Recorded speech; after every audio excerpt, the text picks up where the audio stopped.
السلام علیکم دوستوں، کیسے ہیں آپ سب لوگ؟ دوستوں، آج نا دل میں کچھ بے چینی ہو رہی تھی، تو جی کیا کہ کوئی کہانی سنا دیتے ہیں، بلکہ نا بنا لیتے ہیں، ابھی بنا لیتے ہیں اس کو۔ تو ہوا کچھ یوں کہ عصر کی نماز کے بعد یہ مشہور درود شریف ہے، اللہم صلی علی محمد النبی الامی وآلہ وبارک وسلم تسلیمات۔ تو شیخ الحدیث زکریا کاندھلوی سے یہ حدیث جو ہے ہم تک پہنچتی ہے۔ وہ ہماری مسجدوں میں حدیث لکھی ہوتی ہے، چاہے وہ سنیوں کی مسجد ہوں چاہے دیوبندیوں کی ہوں، اکثر مساجد میں تو نیچے شیخ الحدیث مولانا زکریا کاندھلوی ہی سے روایت لکھی ہوتی ہے اس کی۔ تو حضرت کی تحقیق ہے، اور پھر یہ مقبول بڑا ہوا درود۔ تو ایک بزرگ سے میں نے کچھ یوں سنا کہ جو درود شریف مقبول ہو جائے نا، جیسے وہ مولانا صلی اللہ علیہ وسلم دائماً ابداً علی حبیبی کا خیر الخلق کلہم، یہ درود بہت مقبول ہوا، اور بھی بہت سے درود مقبول ہوئے۔ تو وہ بزرگ اپنی فیلنگز بتا رہے تھے کہ یوں لگتا ہے کہ جیسے اللہ کے نبی کو نا یہ درود پسند ہیں، تو وہ مقبول عام ہو گئے۔ تو اس کو عصر کی نماز کے بعد حدیث پاک سے شیخ زکریا نے منقول کیا ہے، اور اس حدیث کا مفہوم یہ ہے کہ جو اس درود کو 70 مرتبہ پڑھ لے گا، مسجدوں میں 80 مرتبہ بھی لکھا ہوتا ہے، 80 مرتبہ جو اس کو پڑھ لے گا، مفہوم ہے حدیث پاک کا کہ اس کے 80 سال کے گناہ جو ہے وہ معاف ہو جائیں گے۔ تو دوستوں، اللہ تعالیٰ توفیق عطا فرمائے۔ چلیں جی، ہم کہانی شروع کرتے ہیں۔ بڑی بے چینی کا معاملہ تھا دل کے اندر، تو شاید اس کہانی کی وجہ سے ہی بے چینی ہو رہی ہوگی، تو وہ میں آپ کو سناتا ہوں۔ تو وہ ایک لڑکے کی کہانی ہے کہ وہ ایک دکاندار تھا، تو اس نے ایک دن دکان بند کرتے وقت اپنی چابیاں پکڑیں، تو اچانک ہی ایک شخص آیا اور اس نے کہا کہ بھائی وہ کچھ پیمنٹ آپ کی دینی ہے، آج ٹرم ہے، پیمنٹ دو مجھے۔ تو اس کے پاس اس وقت 1000 روپے جیب میں پڑے تھے، کچھ پیسے تھے، اس نے وہ 1000 روپے نکال کے دیے۔ اب اس کو خیال آیا کہ یہ 1000 تو میں نے دے دی ہے، اب شرمندگی کا باعث بنی تھی بات، ادھار دینا تھا۔ بہرحال اس نے وہ 1000 اس کو دے دیا، اور وہ اس کا پرس خالی ہو گیا۔ اور اب اس نے دیکھا کہ کچھ ریزگاری پڑی ہے، اور اس نے ریزگاری اٹھائی اور اپنے پاس رکھ کے وہ گھر چلا گیا۔ گھر گیا تو اس کو معلوم ہوا کہ گھر میں تو کھانا وغیرہ نہیں پک سکا ہے آج۔ تو اس نے پھر یہ کیا کہ وہ ریزگاری والے پیسے نکال کے اس نے اپنا کچھ کھانے کا سامان لے کر آیا، اور پھر سب لوگوں نے کھایا، وہ بالکل ہی خالی ہو چکا تھا۔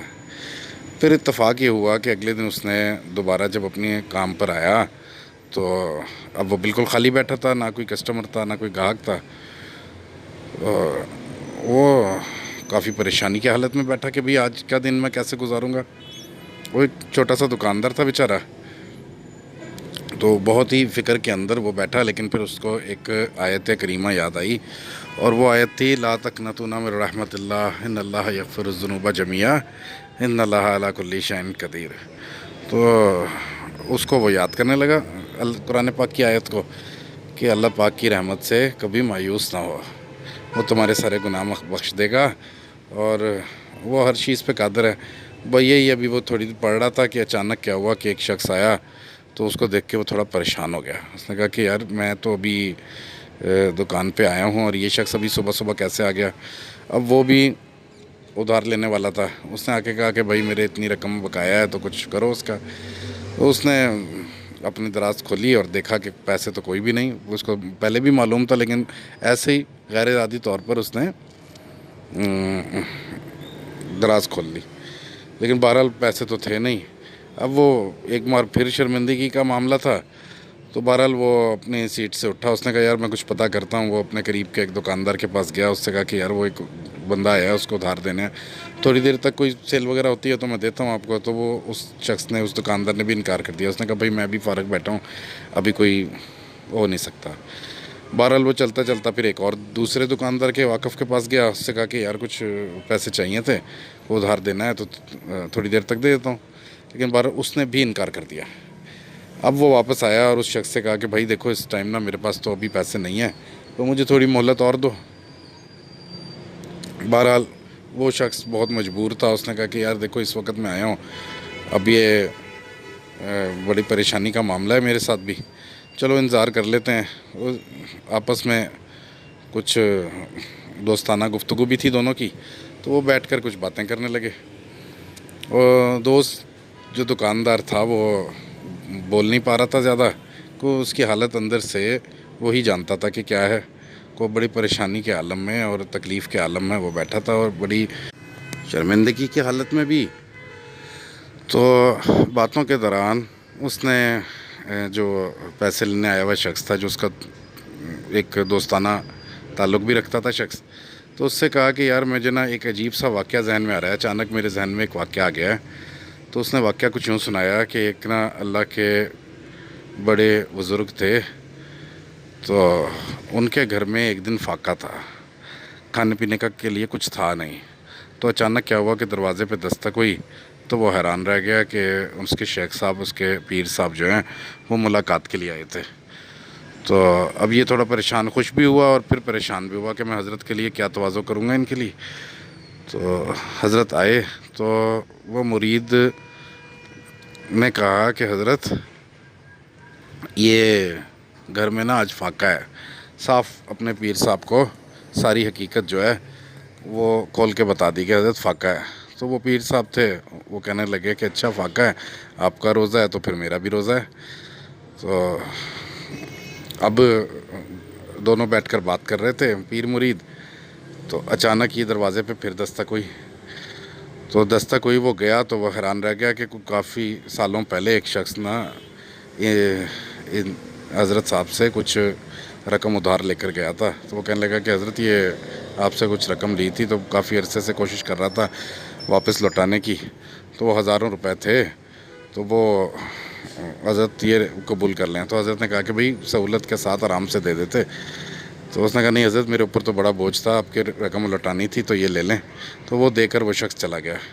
اب مرید نے آ کے اپنے حضرت صاحب حاجی امداد اللہ کو بتایا کہ حاجی صاحب یہ دیکھیں، یہ تو آپ کی برکت سے اللہ پاک نے رقم بھیج دی ہے، رزق کا ذریعہ، رزق کا بندوبست ہو گیا۔ تو حضرت کہنے لگے کہ بھئی دیکھو اب تکلف کی کوئی ضرورت نہیں ہے، جو کچھ بھی ہو سکتا ہے، کوئی بہت زیادہ بڑے تکلف کی۔ تو مرید نے خوش ہو کے کہا نہیں حضرت، اب تو اللہ پاک نے آپ کی برکت سے رزق بھیجا ہے، اب تو میں بریانی بھی بناؤں گا، اب تو میں سالن بھی بناؤں گا۔ اب یہ واقعہ ابھی اس نے سنایا ہی تھا کہ اچانک سے ایک شخص آیا دکان پہ، اس نے آ کے کوئی سامان خریدا۔ وہ جتنے کا سامان خریدا تھا اس میں اس شخص کے پیسے جو ادھار لینے کے لیے آیا تھا اپنا، وہ ادا ہوتے تھے۔ تو اس نے بہرحال سامان دیا اور پھر خوش ہو کے کہا لو بھائی دیکھو، ابھی تو ہم یہی باتیں کر رہے تھے، اللہ تعالیٰ نے ہمیں برکت بھیج دی ہے، یہ لو بھائی آپ کا پیسے۔ اور وہ لے کر پھر وہ شخص تو چلا گیا۔ کو دل کو اطمینان ہوا کہ ایک قرض خار اور شرمندگی کا معاملہ جو پیش آ گیا تھا، اور پھر وہ شخص سر پہ بیٹھ ہی گیا تھا مسلسل کہ بھائی نہیں میں تو اب لے کے جاؤں گا، میں دور سے آیا ہوں۔